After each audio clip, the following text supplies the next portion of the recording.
Today I'm taking you to the Canyon Roadhouse, which is at the north end of Fish River Canyon near the Hobas entrance. So it's actually quite ideally located if you're going to either go to the viewpoint to look at the Fish River Canyon, because they're all up that end. It's only 14 kilometers from the Hobas entrance, so it's very close. And if you're doing the hike, it's quite a nice starting point because you can actually park there, spend the night, leave your vehicle there. They will actually then run you to the at a cost to the start of the hike point, which is very close, and then you can start your hike. And from ice they have to bring you back there to get your car. So it's a nice location. It's also just off the main road, the main gravel road in that area that goes north-south from Fish River Canyon up to Windhoek, or south past Fish River Canyon into South Africa. So it's quite a nice stopover as well, even if you're not going to visit the canyon, but if you're there, you're so close you might as well. The lodge itself is quite unique. It's been built and styled after a 60s American roadhouse. So there's lots of old vehicles. All the vehicles and all the things there were gathered up from the local area. They're vehicles that have broken down through the years. Some of them have been restored, partly restored, some are decaying. Lots of them dotted around outside when you come in and then you park. Then there's a lovely grassy area with a pond in it, unsurprisingly for the edge of the desert. And then there's a seating area outside where you can sit outside if you like. But then you walk into the main building. It's like, because it's a big shed. There's no windows when you walk up to the building because it's a storage shed, originally a storage shed. You walk in and then it opens up inside and it is like, wow, because it's all old 60s vehicles in there. The reception desk that's right inside the entrance is inside an old truck. So they've opened the side of the truck and you go up and the reception is in the truck. Then just behind that is the bar, and the bar is an old fuel pumping station, and with all the now bar in it. And all the tables are dotted around the rest of the area amongst these old cars and vintage posters and tools and things on the wall. Really is very, very well done. Gives it a really nice and unique atmosphere, and it's not at all what you expect. Outside you see a few old cars, you walk in and they've got, it's almost like a museum. The food is also good too. More road style food with burgers and milkshakes, and of course cold beer. So that's actually the main centre. Just off the main area there is a swimming pool with a sun deck. You just walk to it, it's about 2 or 3 minutes. You walk from that main reception area to there, you go up some steps and there's a sun deck, there's a shaded area, an open area and a swimming pool. And that is the main lodge itself. Now when it comes to accommodation, the other thing I meant to say about the lodge is that you can access it in a normal car. It is off the gravel road, so you do have to drive on some gravel road to get here by Fish River Canyon, but it's a fairly passable road all year in a normal vehicle. So you don't need a four-wheel drive or a big vehicle, you can come here in a normal car. And it's literally 400 meters off the main road to the lodge, so that's a very easy drive down. Back to the accommodation.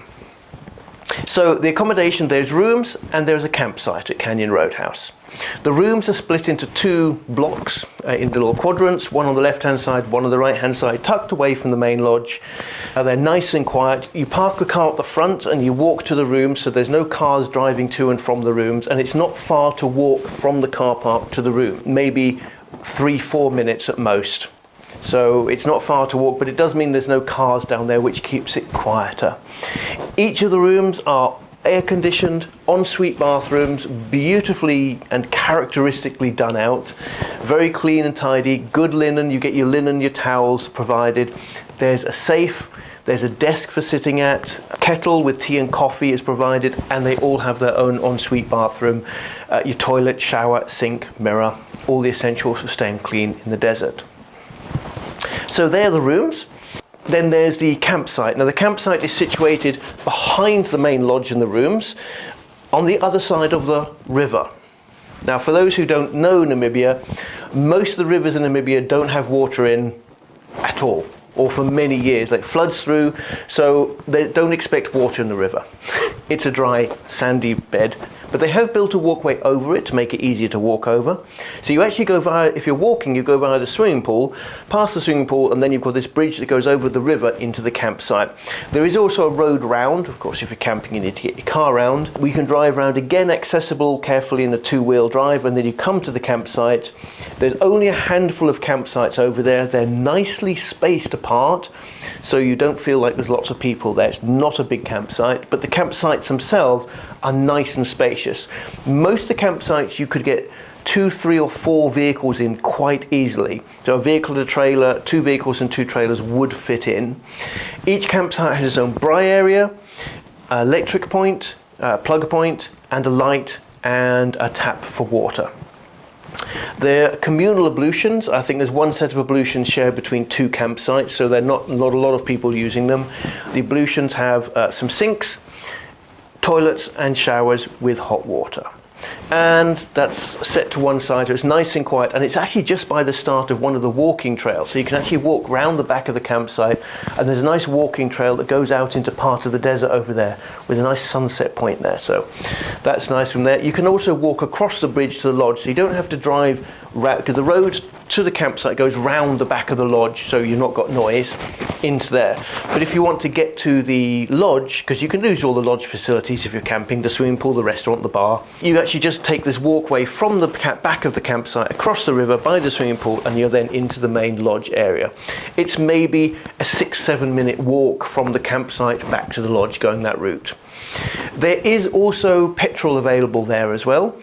I would say probably 99% of the time. So they've got a diesel and unleaded station just at the front. It's not permanently manned because they're not a proper fuel station. It's really more a service they offer.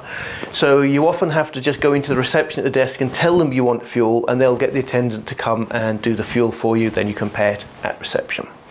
So that is Canyon Roadhouse, a very different and characteristic place to stay when visiting southern Namibia, whether you're on the road through to Windhoek or Luderitz or even the desert. It's a great stopover for that, and especially if you're going to explore Fish River Canyon, because it's right at the north end of the canyon where all the viewpoints are. Because the canyon obviously stretches from north to south, and all the best viewpoints are at the north end of the canyon, which you access via Hobas. And Canyon Roadhouse is just 14 kilometers from Hobas, so it is ideal and close. Hope you enjoyed that. Hope that answers any questions you had about Canyon Roadhouse. Obviously, if you've got any other questions, DM me on social media, put me a comment below, send us an email, it'll be in the description below, and we'll be happy to answer all your questions about Canyon Roadhouse.